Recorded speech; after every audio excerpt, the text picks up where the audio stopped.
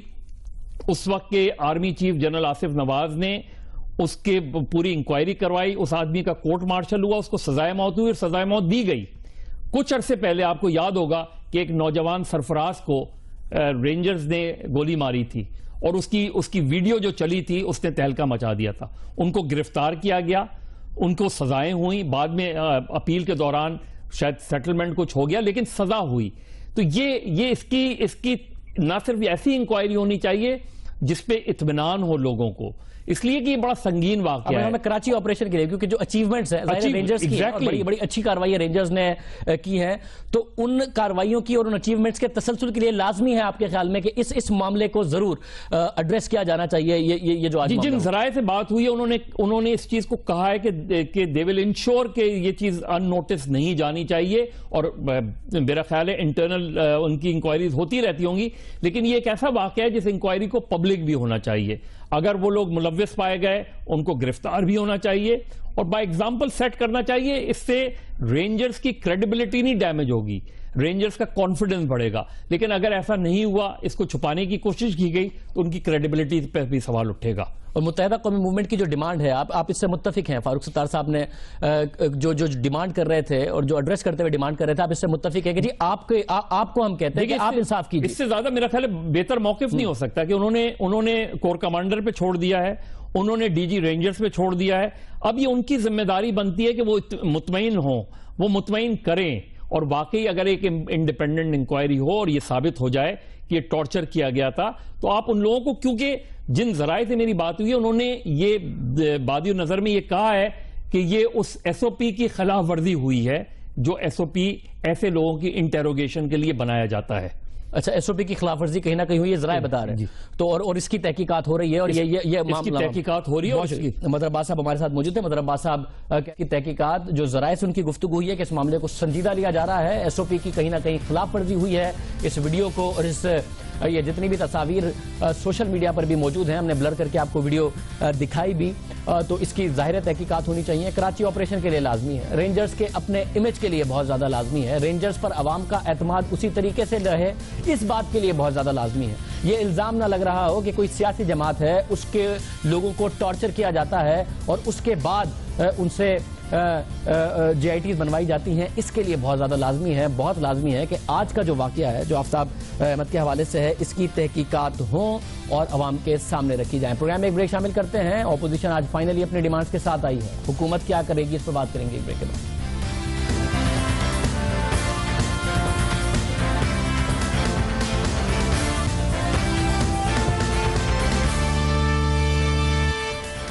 میں بات کریں گے پاناما لیکس کی تحقیقات کی. ہر گزرتا ہوا دن حکومت کے لیے نئی مشکلات لا رہا ہے, حکومت پر دباؤ بڑھ رہا ہے, اور طویل عرصے بعد اپوزیشن کسی ایک معاملے پر ایک پیج پر دکھائی دے رہی ہے, اور حکومت بھی اپوزیشن کے اس دباؤ کے زیر اثر دکھائی دے رہی ہے. وزیر اعظم نواز شریف عوامی رابطہ مہم چلا رہے ہیں, وفاقی وزراء نہ صرف الزامات کے جواب دے رہے ہیں بلکہ جواب میں سنگین الزامات بھی لگا رہے ہیں. مگر آج 2 دن کی مشاورت کے بعد اپوزیشن کی 9 بڑی جماعتوں نے پاناما لیکس کی تحقیقات کے لیے ٹی او آرز پر اتفاق کر لیا, مگر اپوزیشن جماعتیں وزیر اعظم کے استعفے پر اتفاق رائے قائم نہ کر سکی. اپوزیشن نے پاناما لیکس کی تحقیقات کے لیے خصوصی کمیشن قائم کرنے کا مطالبہ کیا ہے, جو 3 ماہ میں وزیر اعظم کی اور 1 سال میں دیگر پاکستانیوں سے تحقیقات کر کے رپورٹ سامنے لائے گا.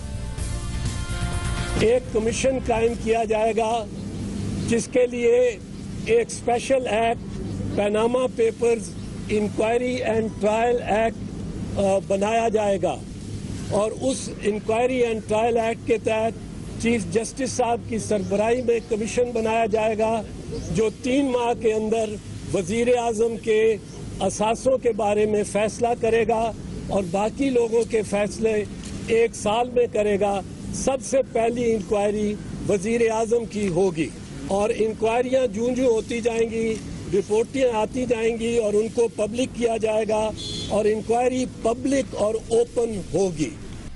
اپوزیشن کے سامنے لائے گئے ٹی او آرز کے مطابق خصوصی کمیشن ماہرین کی کمیٹی بنا سکتا ہے, جسے اختیار ہوگا کہ وہ بین الاقوامی طور پر آف شور کمپنی کا آڈٹ کر سکے. اور ان ٹی او آرز کا سب سے اہم اور دلچسپ نقطہ یہ ہے